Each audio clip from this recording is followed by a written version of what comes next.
अस्सलामुअलैकुम students. So this is IBABBA round 2 2017 और अगर आप वेबसाइट पे देखो तो सैम्पल पेपर 12 के नाम से होगा IBA की वेबसाइट पर। अच्छा, these are question 21 to question 30, सही है। And I am Mohammad Haris, my email is mentioned here teacherharis@outlook.com। So if you have any question you can always write me back on this email.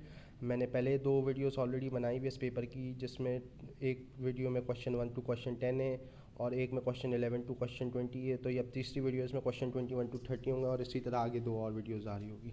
So let's move on to question number 21। So let m an integer and the quadratic equation x square plus mx plus 12 equals to 0 has two distinct root, which of the following is the possible value of m। सही है। तो अच्छा, quadratic equations के कुछ rule होते हैं, जैसे B square minus 4ac अगर ग्रेटर देन ज़ीरो हो तो इसका मतलब it has two distinct real roots. सही है। अच्छा, अगर इक्वल्स टू ज़ीरो आ जाए यही, तो इसका मतलब हो जाएगा रिपीटेड रूट्स।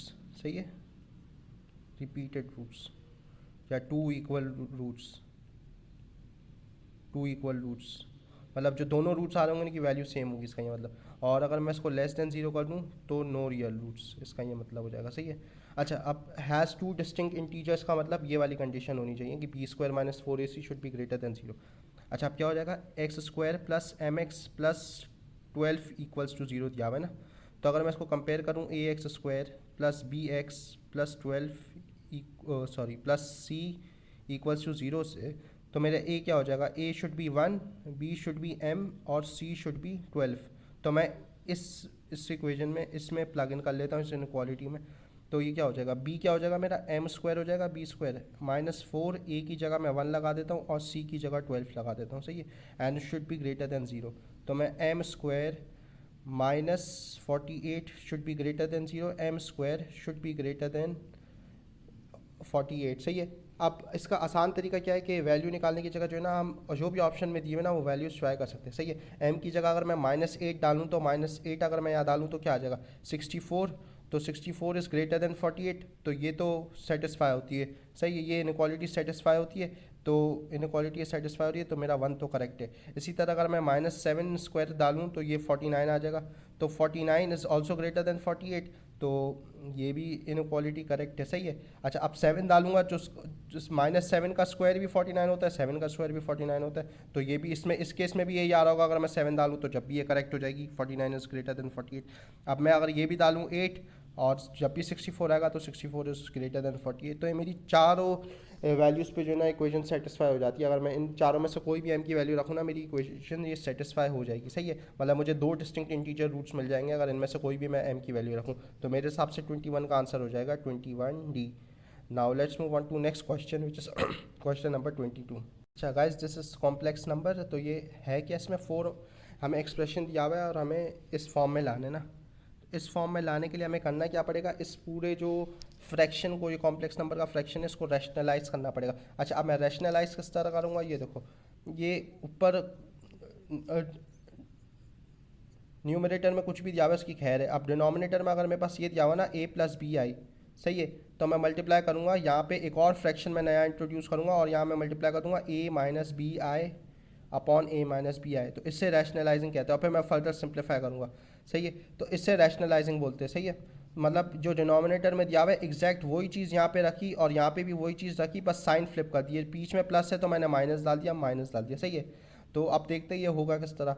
तो मैं यहाँ करता हूँ 4, और एक और चीज़ जहन में रख लेते हैं, ये iota equals to under root -1 है ना मेरे पास, आयोटा इक्वल्स टू, तो आयोटा स्क्वायर हो जाएगा -1, क्योंकि अगर मैं दोनों साइड स्क्वायर करूँ तो देख लें आप क्या आता है, आयोटा स्क्वायर इक्वल्स टू -1 आ जाएगा, क्योंकि ये अंडर रूट हट जाएगा अगर मैं स्क्वायर करूँगा। सही है, आयोटा स्क्वायर इक्वल्स टू -1। अब मैं इसको रैशनलाइज कर लेता हूँ, 4 minus iota upon 4 plus iota multiply by 4 minus iota upon 4 minus iota. सही है ना, मैंने यही चीज़ ली है जो ये आपको बताई थी, और बस यहाँ साइन चेंज कर दी, प्लस की जगह यहाँ मैंने माइनस लगा दिया। आप इसको देख लेते हैं, मल्टीप्लाई करते हैं, तो मैं इस 4 से इस पूरे इसको मल्टीप्लाई कर सकता हूँ 4 माइनस आयोटा, और इसी तरह इस आई से भी मैं पूरे इसको मल्टीप्लाई कर सकता हूँ 4 माइनस आयोटा को अपॉन, और इस 4 से अब मैं इसको माइनस मल्टीप्लाई करूँगा 4 माइनस आयोटा को, और इस प्लस आई से मैं वापस पूरे इसको मल्टीप्लाई कर दूँगा 4 माइनस आयोटा को। अब ये सिंप्लीफाई करके देख लेते हैं। ये मैं 4 इंटू 4 करूँगा तो 16 आ जाएगा, माइनस 4 आयोटा आ जाएगा, और फिर इसी तरह इसमें वर्किंग करूँगा तो माइनस 4 आयोटा आएगा, और प्लस आई स्क्वायर आ जाएगा, ये माइनस आई इंटू माइनस आई अपॉन 4 4 ज़ा 16 आ जाएगा यहाँ से मेरे पास, और माइनस 4 आयोटा आ जाएगा यहाँ से, और इसी तरह यहाँ पे प्लस 4 आयोटा आ जाएगा, और ये iota into minus iota square हो जाएगा। सही है। तो अब ये देख लेते हैं हम लोग, 16 minus 8 iota plus iota square upon 16, और ये कैंसिल हो जाएगा क्योंकि माइनस 4 प्लस 4 0 हो जाएगा, माइनस आयोटा स्क्वायर। सही है। अब मैं आयोटा स्क्वायर की जगह -1 लगा सकता हूँ, तो वही करता हूँ मैं। तो 16 माइनस 8 आयोटा प्लस -1 यहाँ मैंने लगा दिया, और यहाँ 16 माइनस इंटू -1 ये लगा दिया मैंने। सही है। तो ये क्या हो जाएगा, 16 -1 यहाँ से, ये 16 -1 क्या हो जाएगा, 15 माइनस 8 आयोटा, और इसको मैं खोलूँगा तो बाहर लाऊंगा तो ये माइनस माइनस प्लस हो जाएगा, तो 16 + 1 17, तो ये 17 हो गया। तो ये मेरे पास फ्रैक्शन आ गया। अब ये मुझे देखो किस फॉर्म में दिया हुआ है, alpha minus beta into iota दिया हुआ है ना, तो मैं इस तरह लिख सकता हूँ इसको, 15/17 माइनस आयोटा इंटू 8/17। सही है। इस फॉर्म में ले आया मैं जो क्वेश्चन में मुझसे दी हुई है, अल्फ़ा आयोटा इंटू बीटा। सही है। अब मुझे क्या फाइंड आउट करनी है, अल्फ़ा प्लस बीटा की वैल्यू फाइंड आउट करनी है ना। तो अल्फ़ा क्या हो जाएगा मेरा 15/17, और बीटा मेरा क्या है 8/17, तो मैं दोनों को ऐड कर देता हूँ, तो ये 17 आ जाएगा, एलसीएम 15 + 8 23, तो मेरा आंसर हो जाएगा 23/17। सो 22 का आंसर है C. So now let's move on to question number 23। अच्छा, a car travelled at an average speed of 100 km/h for 5 hours। सही है, for 5 hours and consumed a fuel at a rate of 13 km/L. What approximate cost of 5-hour trip if the price of fuel is ₹78 per liter। सही है। तो अब मुझे अपनी 5 घंटे की ट्रिप का ये निकालना है कि उसकी मुझे कॉस्ट कितने की पड़ेगी। सही है। तो इसमें एक बेसिक चीज़ समझने की कोशिश करो। सही है। ये km/h से जो ना मैं अगर 5 hours दिया ना मैं पर टाइम, तो इधर से तो मैं डिस्टेंस निकाल सकता हूँ ना। तो 10 km/h डिस्टेंस का फॉर्मूला क्या हो जाएगा, distance equals to speed multiply by time. तो इस 100 को मैं अगर 5 से मल्टीप्लाई कर दूँ तो कितना हो जाएगा, मैंने टोटल 500 किलोमीटर का सफ़र तय करा। सही है। 500 किलोमीटर का सफ़र तय करा, तो फिर जो है ना ये देखो अब रेट क्या है, मैं फ्यूल किस रेट पे कंज्यूम करता हूँ 13 km/L, यानी 1 लीटर पेट्रोल यूज़ करके मैं 13 किलोमीटर गाड़ी चला सकता हूँ तकरीबन। सही है। 1 लीटर यूज़ करके मैं 13 किलोमीटर चला सकता हूँ ना। तो ये क्या हो जाएगा, ये लीटर यहाँ पर आ गया और ये किलोमीटर यहाँ पर आ गया। तो अगर मैं 1 लीटर में 13 किलोमीटर चला सकता हूँ तो 500 किलोमीटर के लिए मुझे कितने लीटर चाहिए होगा। सही है। ये फाइंड आउट कर लेते, तो मैं ये बोल सकता हूँ 500 डिवाइडेड बाय 13। सही है, इतने लीटर चाहिए होगा। सही है। टोटल मुझे 500 किलोमीटर की जर्नी के लिए इतने लीटर चाहिए। सही है। और मुझे ये पता है कि 1 लीटर 78 का है। सही है। तो मैं ये कर सकता हूँ 500/13 मल्टीप्लाई बाय 78, तो ये क्या हो जाएगा 13 1 ज़ा 13 6 ज़ा, और ये 3000। तो मेरा 3000 रुपये का 3000 रुपये का पेट्रोल कंज्यूम होगा अपनी 5 घंटे की ट्रिप के लिए। तो मेरा आंसर हो जाएगा बी। सही है। अच्छा, इसमें अगर थोड़ी बहुत आपको कन्फ्यूजन हो रही हो ना, तो इसमें एक चीज़ समझने की कोशिश करो कि ये मेरे पास स्पीड km/h में दी हुई थी, और ये km/h में स्पीड दी हुई थी, और मेरे पास आवर्स में ये टाइम दिया हुआ था। तो सबसे पहले तो मैंने किलोमीटर में अपनी एक डिस्टेंस फाइंड आउट कर लिया किलोमीटर में। सही है। सही है। और फिर इस किलोमीटर से मैंने फिर जो है ना फ्यूल का जो भी मेरा एवरेज है ये 13 km/L है, तो इससे मैं लीटर में मेरा आंसर आ गया। सही है, लीटर। और फिर मुझे जब ये पता है कि मेरा फ्यूल की प्राइस इतने रुपए पर लीटर है, तो फिर मेरा आर रुपीस में आंसर आ गया, या जो भी आर में आंसर आ गया। समझ आ रही है। तो मैं किलोमीटर से लीटर में गया और लीटर से रुपीस पर आ गया। सही है। तो ये मेरे 3 बेसिक स्टेप्स है।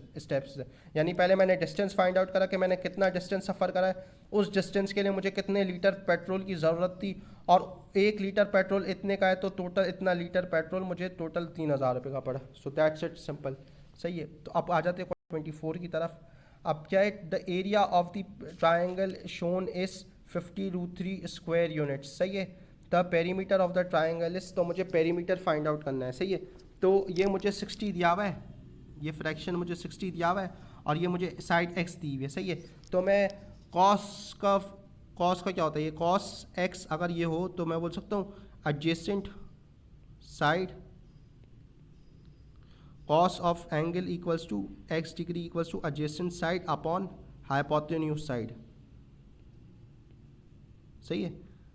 ये होता है ना cos of any angle equals to adjacent side upon hypotenuse side. नहीं याद आ रहा तो इस तरह याद कर सकते हैं ना, सो का टो आ, सो का टो आ, सो के टू आ, तो ये आ जाएगा के, ये ए से एडजेसेंट साइड और ए से हाइपोटेन्यूज साइड, सही है। इस तरह आ गया ना एडजेसेंट साइड अपॉन हाइपोटेन्यूज।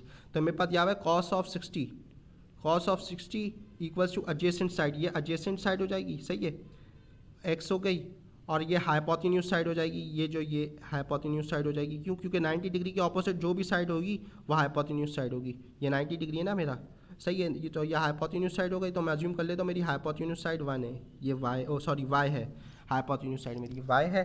तो मैं कॉस 60 मेरा किसके बराबर हो जाता है, हाफ के बराबर हो जाता है, सही है, और ये एक्स अपॉन वाई हो जाएगा, सही है।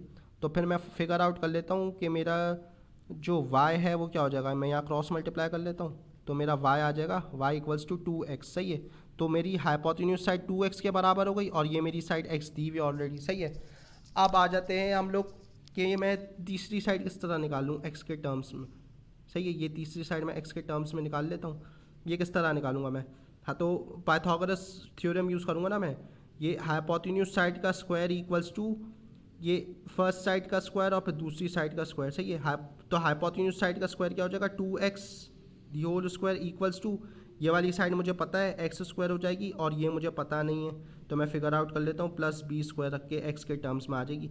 तो इसको मैं खोलूँगा तो मेरे पास क्या आ जाएगा, 4x स्क्वायर आ जाएगा और ये एक्स स्क्वायर आ जाएगा और ये प्लस बी। अब ये मैं एक्स स्क्वायर अगर वहाँ ले जाऊँ तो क्या आ जाएगा, 3x square equals to B. तो मैं ये बोल सकता हूँ बी स्क्वायर, सॉरी, तो ये मैं ये बोल सकता हूँ दोनों साइड को अंडर रूट कर दूँ तो मेरे पास बी की वैल्यू आ जाएगी। तो ये under root 3x equals to B आ गया, सही है। तो ये मेरे पास हो जाएगी अंडर रूट 3x, सही है। अब मेरे पास जो ना सारी साइडें x के टर्म्स में आ गई है, तो अब मैं एरिया प्लग इन करके देखता हूँ ताकि मेरे पास x की लिए वैल्यू आ जाए।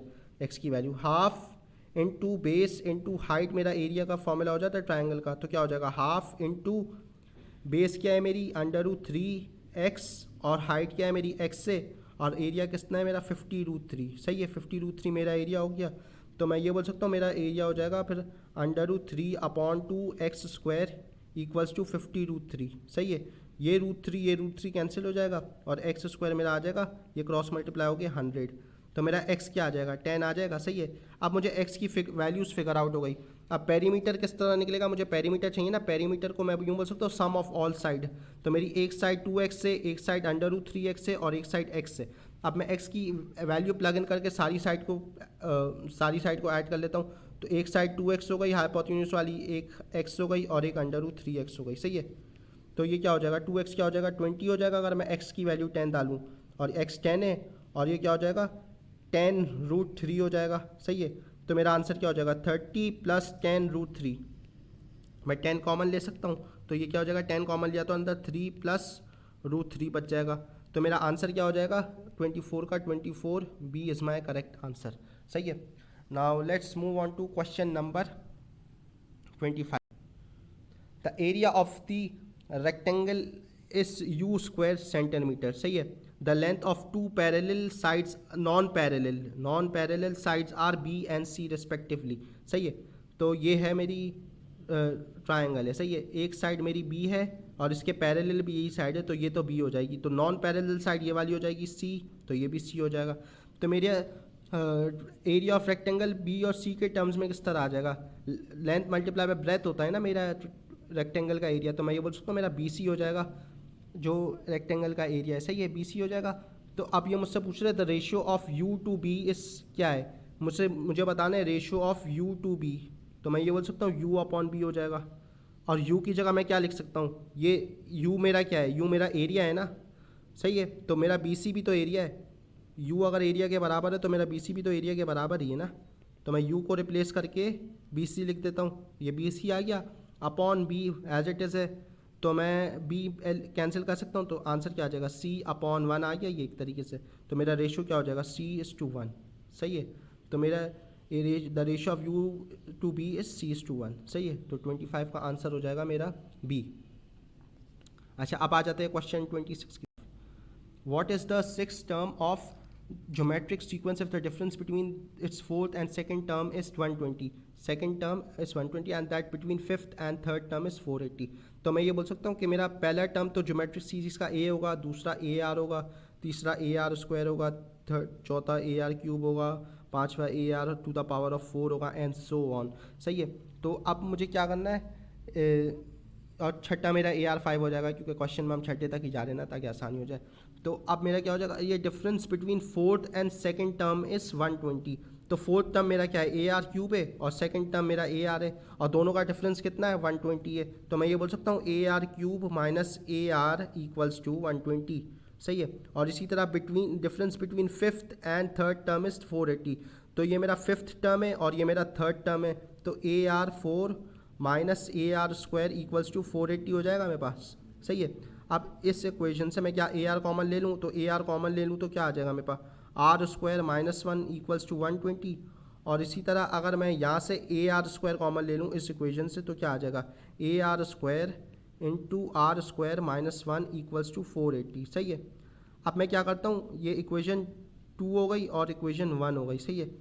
अब डिवाइड इक्वेशन 2 बाय इक्वेशन 1, देखते डिवाइड करके क्या हो रहा है। तो ये हो जाएगा 480 upon 120 equals to a are square into are square minus 1 upon a r into are square minus 1, सही है। तो ये 121 सा, ये 4 सा, तो यहाँ पे मैं 4 लिख लेता हूँ और ये कैंसिल हो जाएगा, सही है। और यहाँ पे ए आर कैंसिल हो जाएगा और यहाँ पे ए आर स्क्वायर है तो सिर्फ आर बचेगा, सही है। ये ए तो कैंसिल हो गया, आर स्क्वायर, आर यहाँ से मैंने कैंसिल किया है तो सिर्फ यहाँ पे आर बचेगा। तो मेरा आर की वैल्यू क्या आ जाएगी, 4 आ जाएगी। आर की वैल्यू 4 आ गई।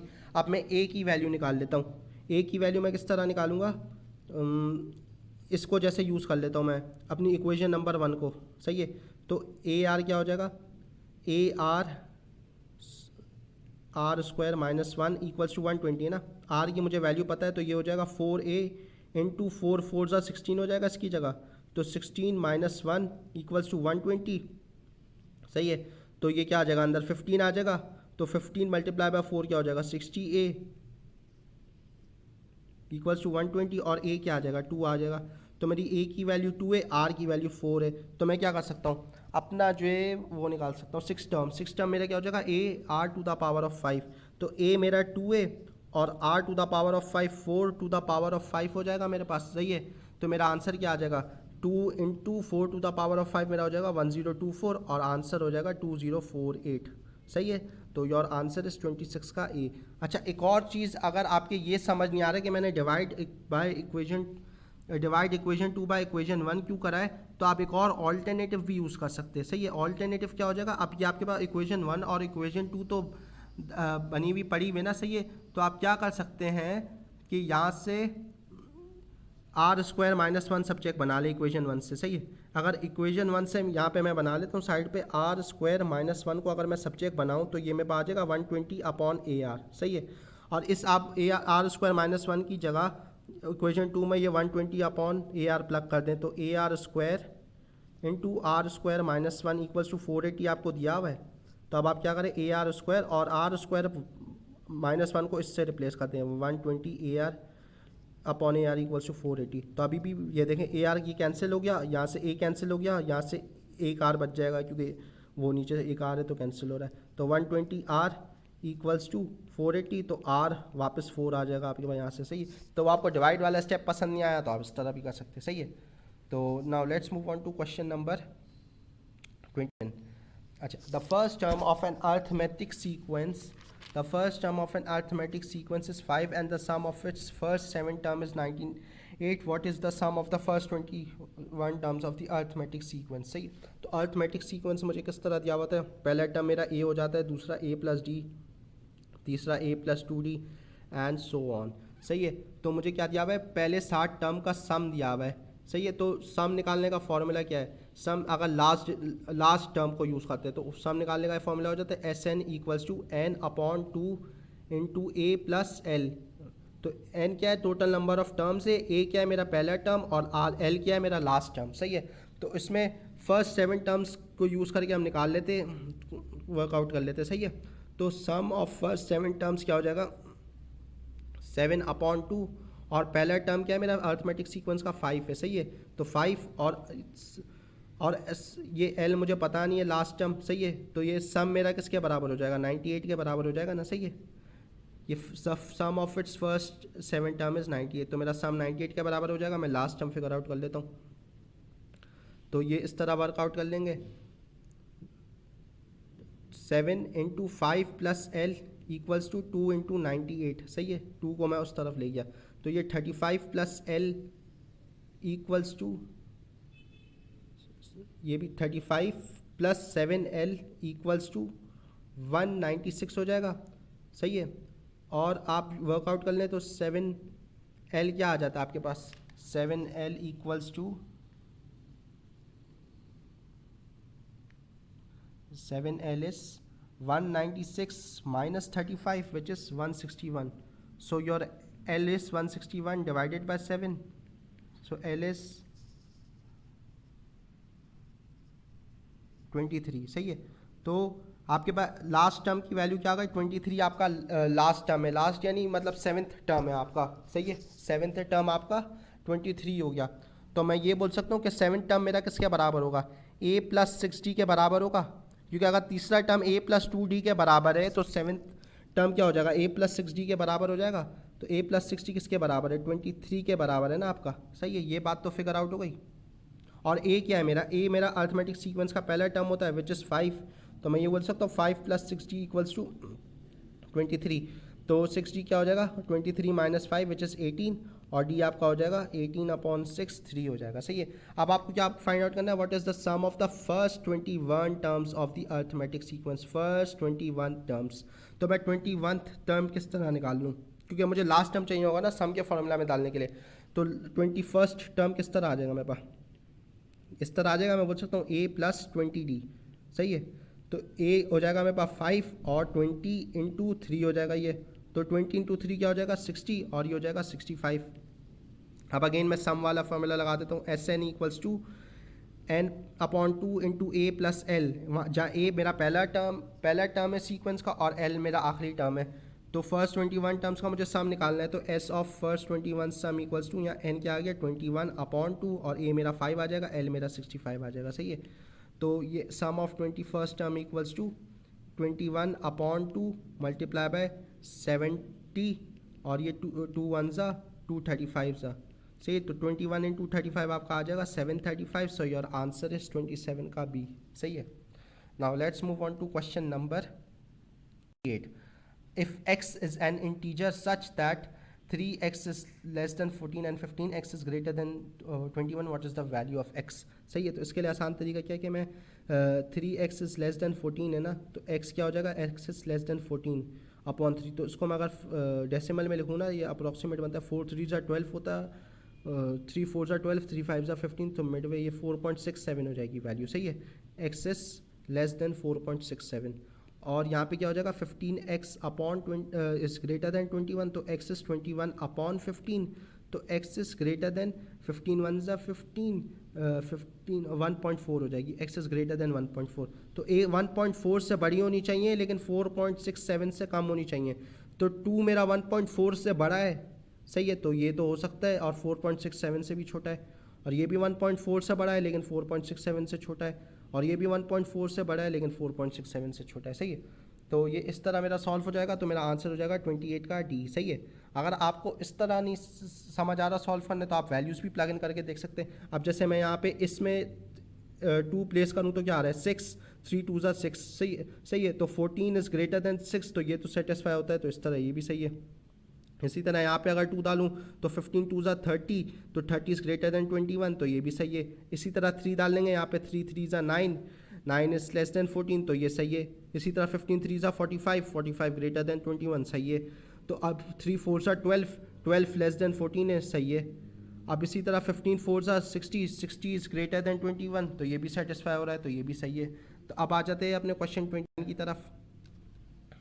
If N integer chosen randomly from the set and b is integer chosen randomly from this set, what is the probability of that a b is a prime integer? अच्छा सही है, prime integer का मतलब क्या होता है? A number that can be divided by one और it's self. सही है, प्राइम इंटीजर वही होता है ना, a number that can be divided by one और इट्स सेल्फ। सही है, तो अगर आपस में मैं नंबर्स को मल्टीप्लाई करूँगा तो मेरे पास प्राइम इंटीजर नहीं आएगा अनलेस मैं उसको वन से ही मल्टीप्लाई करूँ। सही है, तो मैं इधर फिगर आउट कर लेता हूँ मेरी रेंज में नंबर प्राइम कौन कौन से, ये 2 3 5 7 11 13।